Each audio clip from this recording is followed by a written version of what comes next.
사흘째 되던 날 갈릴리 가나에 혼례가 있어 예수의 어머니도 거기 계시고 예수와 그 제자들도 혼례의 청함을 받았더니 포도주가 떨어진지라 예수의 어머니가 예수에게 이르되 저들에게 포도주가 없다 하니 예수께서 이르시되 여자여 나와 무슨 상관이 있나이까 내 때가 아직 이르지 아니하였나이다. 그의 어머니가 하인들에게 이르되 너희에게 무슨 말씀을 하시든지 그대로 하라 하니라. 거기에 유대인의 정결 예식을 따라 두세 통 드는 동하리 6이 놓여 있는지라. 예수께서 그들에게 이르시되 항아리에 물을 채우라 하신즉 아귀까지 채우니 이제는 떠서 연회장에게 갖다 주라 하심에 갖다 주었더니 연회장은 물로 된 포도주를 맛보고도 어디서 났는지 알지 못하되 물 떠온 하인들은 알더라. 연회장이 신랑을 불러 말하되 사람마다 먼저 좋은 포도주를 내고 취한 후에 낮은 것을 내거늘 그대는 지금까지 좋은 포도주를 두었도다 하니라. 함께요. 예수께서 이 첫 표적을 갈릴리 가나에서 행하여 그의 영광을 나타내심에 제자들이 그를 믿으니라. 아멘. 저는 새해 첫 달부터 우리 두란노 생명의 삶 우리 본문이 요한복음이어서 참 감사하다는 생각을 해봅니다. 여러분 꼭 생명의 삶 정기 구독하시고 꼭 하시기 바랍니다. 저희 교회에 작년부터 교회를 다니고 계신 실버 부부가 계셔요. 원래는 불교를 오랫동안 믿으셨는데 사위하고 딸이 아주 오랫동안 부모님의 구원을 위해서 기도를 했습니다. 그리고 때가 이르러 부모님들의 마음이 열려가지고 불교를 오랫동안 믿으시는 분이 교회 오시는 게 쉽지 않아요. 첫날부터 저한테 아침에 관세음보살님 죄송합니다 하면서 오셨다는데 그 오셔가지고 예수님을 영접을 하시고 얼마나 열심히신지 양육도 다 하시고 교회도 매주일마다 뭐 송구영 신년 감사 예배 때도 오셨고 그래서 제가 대화를 하다 보니까 하나님을 만난 그 간증들이 있어요. 기적과 경험과 은혜를 체험하고 계십니다. 얼마나 감사한지 몰라요. 혹 여러분 중에도 우리 부모님도 예수를 믿으셔야 되는데 여러분 기도할 때 반드시 그 일이 이루어집니다. 근데 이 부부가 불교를 오랫동안 믿었는데 그런데 교회를 오게 된 배경은 바로 손주들 때문입니다. 손자 손녀가 늘 할머니 우리랑 같이 천국 가야 되는데 늘 그렇게 얘기를 해가지고 그래서 교회로 첫 발걸음을 했다는 거예요. 특히 이 할머니가 손자를 얼마나 좋아하는지 손자가 이제 할머니 집에서 놀다가 집에 갈 때 할머니가 너무 슬퍼가지고 문을 닫고 펑펑 우신답니다. 근데 손자도 현관문 닫고 나갔다가 다시 할머니 외치면서 문 열고 뛰어 들어온다는 거예요. 애틋하고 이 손자 할머니가 그래서 이 손주 손녀가 할머니를 전도하니까 마음이 열렸다는 얘기를 하시더라고요.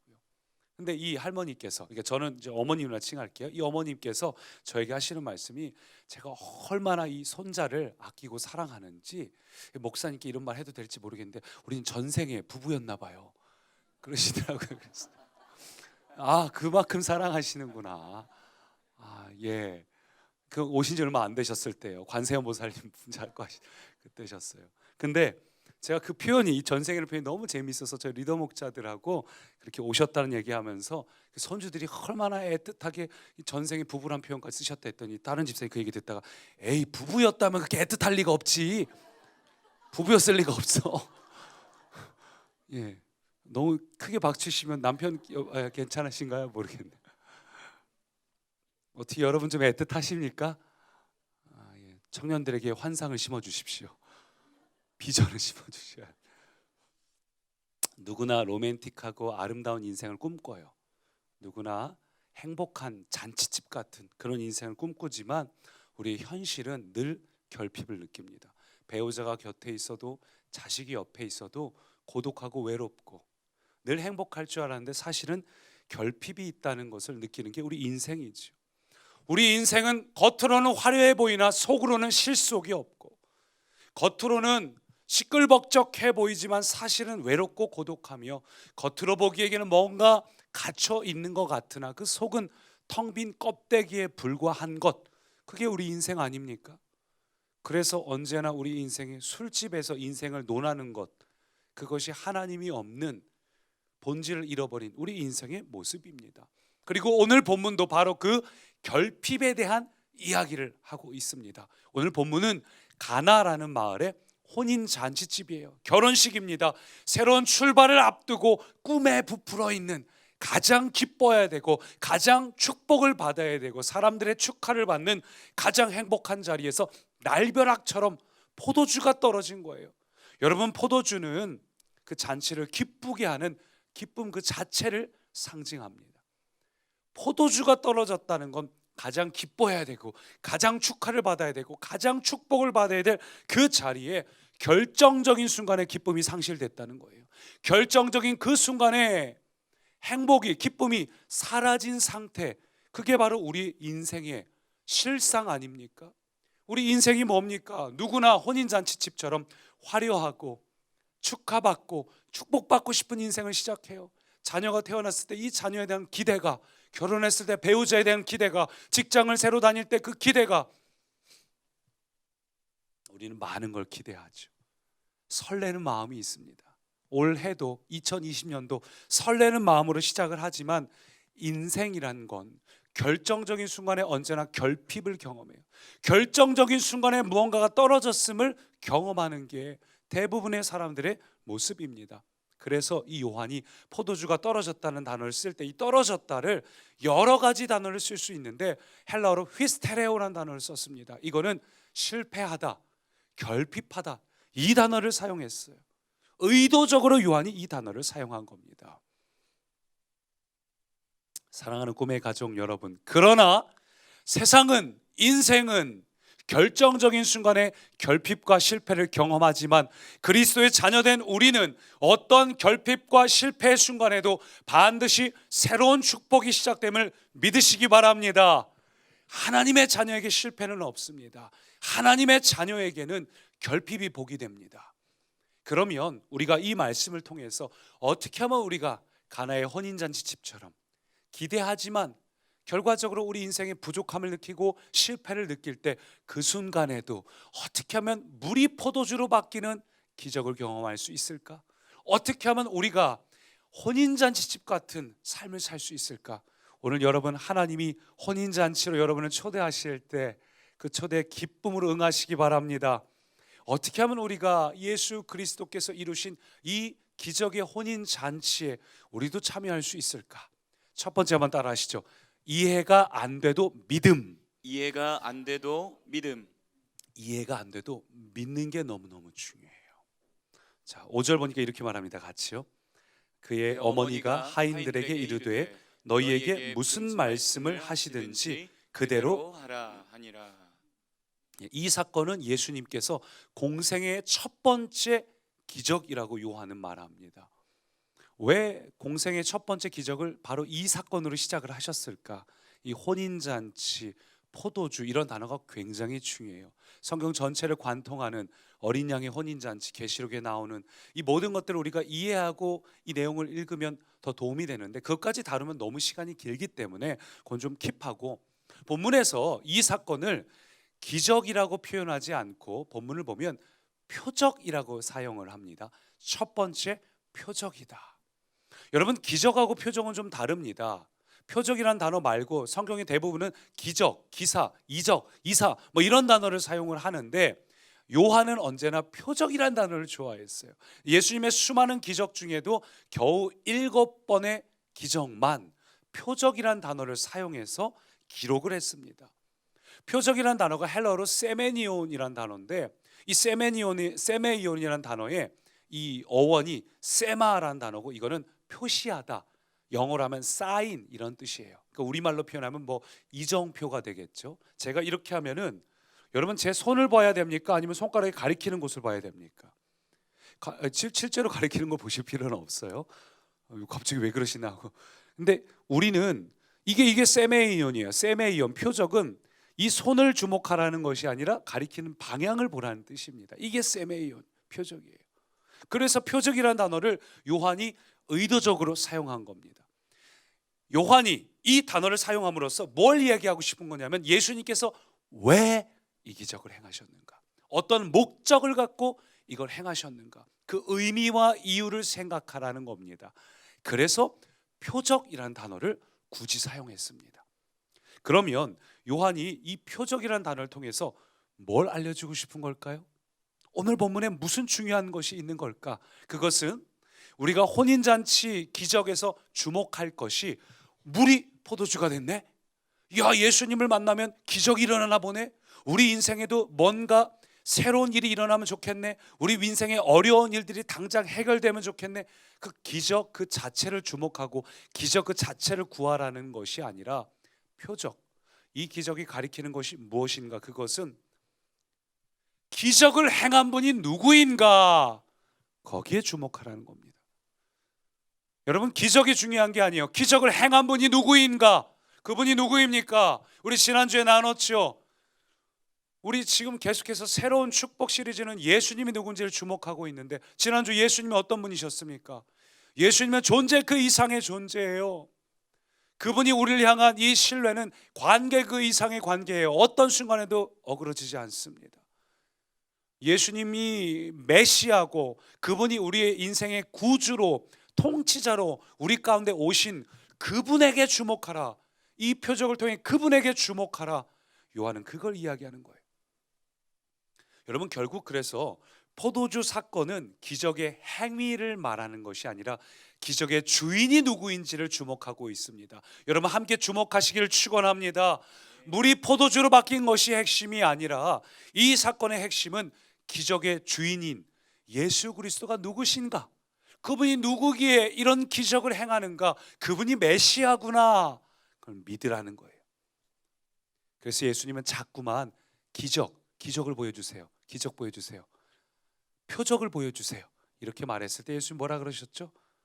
요나의 표적 외에는 너에게 보여줄 게 없다. 요나의 표적이 뭡니까? 3일. 예수님이 십자가 사건과 그 후에 부활하실 그 3일이지요. 내가 너희에게 이렇게 기적을 보여줘도 너희는 그걸 표적으로 받아들이지 않으니 표적은 더 이상 보여줄 거 없다. 나중에 내가 메시아라는 거 증명할게. 그 얘기를 하는 거예요. 기적이 중요한 것이 아니라 예수님은 그 기적을 행하는 예수님께 주목하라. 그 얘기를 하고 있습니다. 여러분, 그런데 기적만 주목하면 어떻게 될까요? 기적이 일어난 후에 어떤 일이 일어나는지 아십니까? 이게 오늘 우리가 보면은 12절까지 읽었는데 그 다음에 13절 보면 예수께서 갈릴리 가버나움으로 내려가시고 며칠 못 있다가 다시 돌아오셔요. 아직 아닙니다. 아직 아니.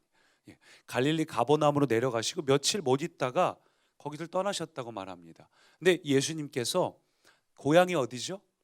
갈릴리 나사렛이에요. 그러니까 예수님의 공생의 초기는 언제나 갈릴리 호숫가를 중심으로 시작을 하셨는데 이 갈릴리 지역에서 예수님께서 기적을 행할 때 사람들이 기적을 보고 놀라면서도 예수님이 누구인지를 믿지를 못해요. 놀랐는데 믿지를 못해요. 희한하죠? 자, 말씀 보겠습니다. 마태복음 13장부터 보니까 예수님께서 고향으로 돌아가십니다. 그리고 예수님이 하시는 일들을 보면서 사람들이 놀라요. 이 사람의 지혜와 능력이 어디서 났느냐 퀘스천 마크를 던집니다. 그리고 이해하려고 하기 시작해요. 믿는 게 아니라 이해하려고 하기 시작해요. 이 사람 목수의 아들 아니냐, 형제들이 뭐냐 하고 나서 57절 보니까 예수를 배척한지라. 그들이 믿지 않음으로 말미암아 거기서 많은 능력은 행하지 아니하시니라. 기적을 행해봤자 소용이 없다는 걸 주님이 깨달으신 거예요. 여러분, 사람들은 기적을 경험했어요. 기적을 목격했어요. 놀랐습니다. 그런데 믿지를 않았어요. 표적까지 되지를 못했습니다. 여러분, 기적이 아니라 표적이 굉장히 중요한데 이 동네 사람들은 놀랐지만 기적은 보았지만 믿지는 않았어요. 그리고 사람들이 뭘 시도합니까? 이해를 시도하는 거예요. 이해. 어떻게 저런 지혜와 능력이 있지? 저 사람이 그런 걸 배웠나? 그런 형편이 아닌데, 그럴 사람이 아닌데, 본인의 기준으로 하나님의 아들을 이해하려고 하니까 더더욱 믿어지지가 않는 거예요. 자기 기준으로 예수님을 끌어내려서 이해를 시도하니까 저 양반이 뭐 우리 동네에서 잘하는데 뭘 대단한 능력이, 기적은 봤지만 믿지를 못해요. 여러분, 이것이 오늘날 우리도 마찬가지입니다. 오늘 우리 일대지 제목이 이해가 아니라 믿음입니다. 근데 오늘날 많은 사람들이 하나님을 이해하려고 해요. 하나님이 날 사랑하시는 거 맞아? 근데 난 이해가 안 돼. 어떻게 하나님이 날 사랑하시는데 왜 이런 어려움을 겪어야 하지? 하나님이 날 사랑하는데 왜 이런 근심을 겪어야 하지? 이해를 시도하니까 내가 요즘 하나님 법을 잘못하나 보다. 나는 사랑받을 만한 자격이 없어. 나는 어떤 능력을 경험할 만한 자격이 없어. 여러분, 속지 마십시오. 하나님과 우리와의 관계는 관계 그 이상의 관계임을 믿으시기 바랍니다. 저와 여러분은 하나님의 자녀입니다. 이걸 지금 제가 굉장히 강조하고 있잖아요. 그렇죠? 이게 잘 믿어지지 않으시면 대전 꿈의 교회 유튜브 채널에서 제가 수요일 채널을 만들었어요. 몇 번 안 돼요. 그걸 한번 쭉 보시고 내가 누구인지를 명확하게 기억하십시오.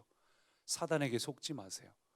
기적이 일어나지 않는 이유를 이해를 시도하고 그래서 타당한 이유를 만들어서 내가 요즘 뭐 상태가 그런데 안 일어나는 게 당연하지. 내 자녀가 힘든 게 당연하지. 내가 뭐 기도한 게 있어야지. 사단에게 속지 마세요. 우리는 관계 그 이상의 관계이신 주님하고 주님의 아들, 딸이 되셨습니다. 여러분, 하나님의 아들이요 하나님의 딸임을 믿으시죠? 사단에게 속지 마십시오. 근데 우리가 이해를 시도하는 순간 왜 근데 이렇게 근심이 오고 걱정이 오고 어려움이 오고 결핍이 찾아오고 그러니까 근심을 해요. 그리고 이 문제를 해결하려고 하는 것이 아니라 받아들여요. 사단에게 속아가지고 환경을 통치하고 지배하고 다스리라고 지난주에 창세기 축복을 우리가 새로운 축복을 다루었는데 새로운 축복이 아니라 환경에 지배당하고 근심하기 시작하고 걱정하기 시작하고 자라 올라오던 것이 그 이상의 염려와 재물에 대한 근심으로 열매를 맺지 못하는 게 우리의 모습이에요. 여러분, 그러나 기억하십시오. 우리는 피조물이기 때문에 하나님의 때와 방법을 이해하지 못하는 것이 당연합니다. 당연한 거예요. 그래서 하나님은 우리에게 이해를 요구하지 않으시고 봐라, 십자가 사건을, 사랑을 보여주셨어요. 여러분, 다시 한번, 하나님 우리가 이해하지 못하기 때문에 이해를 요구하시는 것이 아니라 봐라 이 십자가의 사랑, 내가 너희를 얼마나 사랑하는지 하나님의 사랑을 보여주셨어요. 여러분, 이게 믿음의 방식입니다. 믿음은 이해하는 게 아니라 느끼는 거예요. 요즘 젊은 애들 듣는 힙합 들어보셨어요? 뭐 40대가 무슨 젊은 애들이니까 이상하네. 20대가 듣는 힙합 음악 들어보셨어요? 뭔 소리인지 안 들려요. 힙합은 느끼는 거래요. 느끼는 거래. 그냥 고개를 끄덕거리면서 그 예술 작품에 그 뒤에 라임을 맞춰서 하는 그 발음들을 느끼는 거예요. 잘 이해 안 되시면 그냥 느끼세요. 근데 하나님의 사랑도 이해하는 게 아니에요. 여러분, 믿음은 이해하는 게 아니라 하나님을 어찌 우리가 하나님을 이해할 수 있다면 그건 하나님이 아니죠. 어떻게 하나님을 이해합니까? 영적인 세계를 어떻게 우리가 다 이해할 수 있습니까? 근데 하나님은 이해의 대상이 아니에요. 사랑하는 사랑의 이 증표인 예수님을 통해서 믿으라. 너희가 어떻든 너희는 항상 나의 자녀야. 그러면 우리가 기적을 우리도 시작할 수 있습니다. 우리는 결핍에서 그치는 자들 아닙니다. 속지 마십시오. 우리는 결핍이 물이 포도주가 되는 것을 경험하는 새로운 축복의 소유자입니다. 그걸 아시고 선포하시기 바랍니다. 주일날 이걸 다 다룰 수 없어서 수요일에도 보충 설명처럼 쭉 하는데 수요 예배도 꼭 나오시고 못 나오시는 분들은 유튜브로 꼭 들으시기 바랍니다. 로마서 1장 17절은 뭐라 그러냐면 믿음으로 믿음에 이르게 하나니. 여러분, 그래요. 이해를 해야지 그 믿음에 도달하는 게 아니에요. 우리는 오히려 믿어야만, 믿을 때 믿음으로 이루어져요. 믿을 때 우리가 이해하는 경지까지 올라가는 겁니다. 오직 믿음으로만. 우리가 이런 삶이 될 수 있을까? 우리가 믿는 것 역시도 믿을 때 이루어져요. 칭의의 구원이 믿어서 된 거 아닙니까? 내가 무슨 자격이 있어서 하나님의 자녀가 됐습니까? 하나님이 날 사랑하시는구나, 감사합니다. 그때 그냥 자녀가 된 거잖아요. 믿음으로 믿음에 이르는 거예요. 여러분, 우리의 기적 상황들도 속지 않고 믿음으로 출발하시기 바랍니다. 그러므로 우리가 질문할 게 있어요. 여러분, 여러분에게 예수님은 어떤 분입니까? 오늘 이 표적은 그걸 질문하고 있어요. 이 표적은 나에게 예수님은 어떤 분인가? 나에게 예수님은 정말 나를 통치하시는 구주가 되시는가? 아니면 내가 필요할 때마다 불러 사용하는 램프의 요정 지니 같은 존재, 오늘 본문으로 치자면 하인, 종 같은 존재인가? 기적 빨리 행해 주세요, 이런 존재인가? 아니면 구주인가? 이 질문을 명확하게 하기 위해서 예수님도 제자들에게 질문하셨어요. 예수님이 제자들에게 물어 이르시되 사람들이 날 누구라 하냐? 사람들의 표현을 얘기합니다. 15절 보니까 너희는 날 누구라 하냐? 베드로가 대답하되 주는 그리스도시요 살아계신 하나님의 아들이시니이다. 여러분, 우리가 하나님이 어떤 분인지 다 이해는 안 되더라도 세상 사람들처럼 기적을 행하니까 뭔가 여러분, 거기에 속지 마시고 이해의 대상이 아니에요. 말씀은 이해의 대상이 아니에요. 여러분, 우리가 다 이해가 안 된다 할지라도 예수님은 그리스도시요 살아계신 하나님의 아들이시고 나의 구주, 구원자이자 주인 되심을 믿으시기 바랍니다. 예수님은 구주고 창조주 하나님이시기 때문에 나의 삶에 반드시 새로운 일을 행하실 수 있고, 그분은 나를 사랑하시는 하나님 아버지시고, 이걸 절대 잊지 마십시오.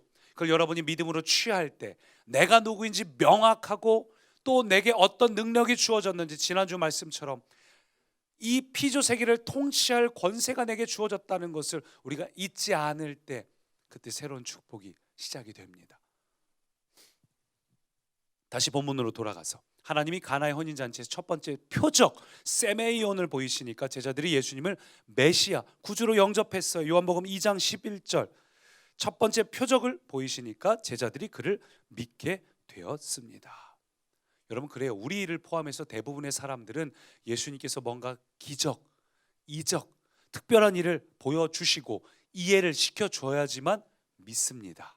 그러나 주님은 이렇게 말씀하셨어요. 예수께서 이르시되 너는 나를 본고로 믿느냐? 보지 못하고 믿는 자들은 복되도다 하시니라. 아멘. 아멘. 여러분, 뭔가를 본고로 믿는 것이 아니라 지금 내게 뭔가 일이 새 시작이 돼야 우리 자녀가, 우리 아이들이, 우리 미래가 뭔가 시작이 돼야지 기쁘고 설레는 것이 아니라 그대로라 할지라도 믿음의 선포를 시작하시기를 축원합니다. 왜? 예수님이 누구인지를 아니까.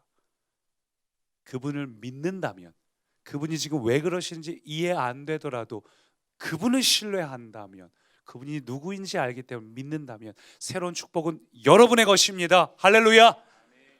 지난주일 말씀처럼 존재 그 이상의 존재이신 예수님을 우리 이성 안에 가둘 수가 없어요.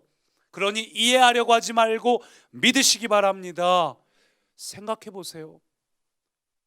우리가 송고영신 신년감사 예배 때 요셉 이야기를 나눴지만, 요셉이 어떻게 샘 곁에 무성한 가지, 담을 넘는 무성한 가지가 될 수 있었는가? 그 가만히 생각해 보면 요셉이 적어도 13년 이상의 긴 고통과 고난의 시간 동안에 도저히 이해할 수 없어요. 하나님이 계시면 왜 나를 방치하지? 희망 고문 당하고 있고. 근데 그 순간 요셉은 어떻게 했죠? 그 환경의 마음을 뺏기지 않고 자기와 동행하시는 하나님을 주목했고 그분을 신뢰했습니다. 그래서 그 요셉은 절망하지 않았고 어느 자리에 있든 그 자리에서 최선을 다했어요. 그것은 나중에 그가 세워질 자리를 위한 밑거름이 됐습니다. 그 경험들이 요셉을 탁월한 총리가 되게 했어요. 여러분, 오늘 여러분이 겪고 있는 그 일들을 하나님 안에 있으면 반드시 합력의 선을 이룹니다. 낭비되는 시간은 없어요. 하나님의 자녀에게는. 하나님을 믿으신다면, 여러분이 하나님께 주목한다면 오늘 낭비되는 그 시간도 여러분은 최선을 다할 수 있게 됩니다. 기뻐하면서 그 일을 할 수 있게 됩니다. 죄수의 일도 노예의 일도 그는 기뻐하면서 했어요. 인정받았어요, 사람들에게. 허드슨 텔러가 이런 말을 했습니다. 하나님이 나에게 시련을 허락하시는 까닭은 같이요, 오직 나의 믿음을 자라게 하기 위함이다. 아멘. 주님이 우리에게 허락하신 일은 믿음입니다. 그러니 여러분, 믿음으로 반응하시기를 축원합니다. 이해가 아니라 뭐라고요? 믿음이에요. 그리고 우리가 기억할 두 번째, 한번 따라 하시죠. 의문이 생겨도 순종, 의문이 생겨도 순종. 3절부터 같이 읽습니다.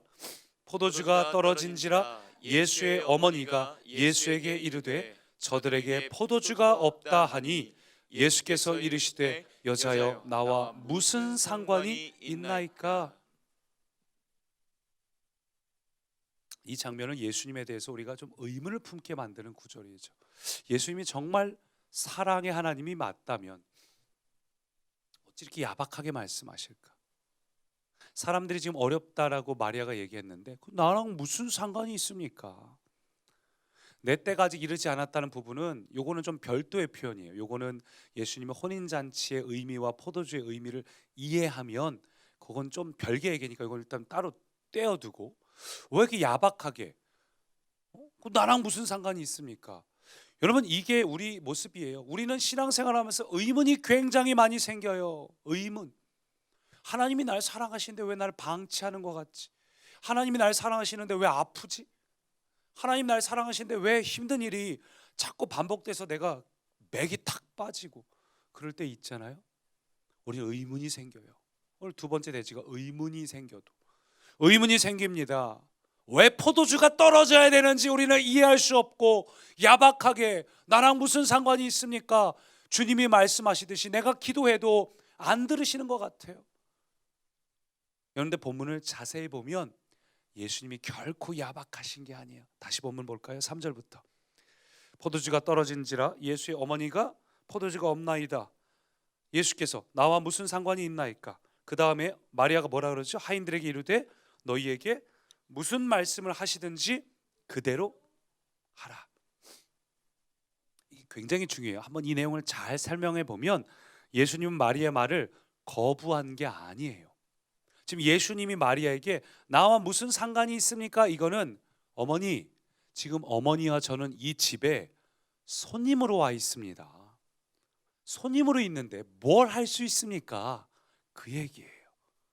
그걸 딱 깨닫고 마리아는 우리가 지금 손님으로 와 있구나. 예수님이 주인으로 되셔야 일을 하실 수 있는데, 그래서 하인들에게 이 얘기를 하는 거예요. 마리아가 예수님 뭔 얘기를 하든지 한쪽 귀 닫고서 아이 뭐라든지 이렇게 하는 게 아니에요. 뭐 그렇게 막 강청했더니 예수님이 일하셨다, 그런 의미가 아닙니다. 예수님 말의 핵심을 마리아는 깨달았어요. 지금 내가 손님으로 있을 때는 내가 상관할 수 없어요. 라우디게아 교회를 향한 말씀, 내가 문 밖에 서서 두드려노니. 하나님의 인격적인 분이라 손님으로 있으면 아무 일도 일어나지 않습니다. 그래서 예수님이 주인 되셔야 된다는 걸 깨닫고 마리아는 하인들에게 뭘 말씀하시는지 순종해라, 그 얘기를 하는 거예요. 여러분, 이게 너무 중요해요. 잔치집의 문제를 누가 해결해요? 주인이 해결해야 되지 손님이 해결합니까? 그래서 하인들에게 어떤 의문이 생기더라도 시키는 대로 그대로 주인으로 그분을 모시라고 이야기를 하고 있어요. 아마도 마리아가 이 결혼식 집 주인공하고 가까운 사이였던 것 같아요. 그래서 하인들이 그 말을 듣고 순종하기 시작하는데, 사실 예수님의 명령이 상식적입니까? 그렇지 않아요. 지금 포도주가 떨어졌으면 백방으로 돌아다니면서, 이게 오늘처럼 슈퍼에서 사는 것도 아니고 직접 담근 포도주니까 돌아다니면서 얘기를 해야 되는데, 우리도 지금 잔치를 해야 되는데 우리도 이거 또 담그려면 시간 걸리니까 안 돼, 뭐 백방으로 수소문하면 난리가 났을 겁니다. 그 와중에 하인들에게 딴 거 시키면 그 하인들에게 불효령이 떨어집니까? 안 떨어집니까? 떨어져요. 더구나 예수님은 엄밀히 말하면 손님인데 그 집 주인과 연회장의 말을 듣지 않고 딴 거 들으면 어떡합니까? 그런데 어떤 일이 일어나요? 종이 지시한 대로 순종을 해요. 7절. 항아리에 물을 채우라 하신즉 끝까지 가득 채워요. 그 다음엔 또 그것도 부담스러운 거예요. 왜냐하면 항아리가 몇 개고 그 항아리에 크기에 물 채워놓고 굉장히 오랜 시간 걸렸을 겁니다. 근데 떠서 연회장에게 갖다 주라, 맹물을. 근데 또 그 순종해서 갖다 주니까 포도주로 바뀌죠. 좋은 포도주로 바뀌어요. 이거 무슨 얘기냐면 오늘 두 번째 대지입니다. 의문이 들 때에 그럼에도 순종을 하니까 기적이 일어났다는 거예요. 여러분, 여기서 우리가 중요한 한 가지 사실을 발견합니다. 우리 인생은 끊임없이 의문이 들어요. 하나님이 야박하게 느껴질 때도 있고, 하나님 우리에게 요구하시는 것이 부당하게 느껴질 때도 있고, 하나님이 내가 이 힘든 걸 모른 채 하시는 것 같기도 하고, 하나님이 순종을 하라니까 하나님의 질서에 따르지만 너무너무 불편할 때도 있고, 목장에서 보면서 혹은 교회에서 보면서 저 양반은 내가 저 양보다 나은 것 같은데 왜 이렇게 신앙도 별 생각이 다 드는 순간들도 있고.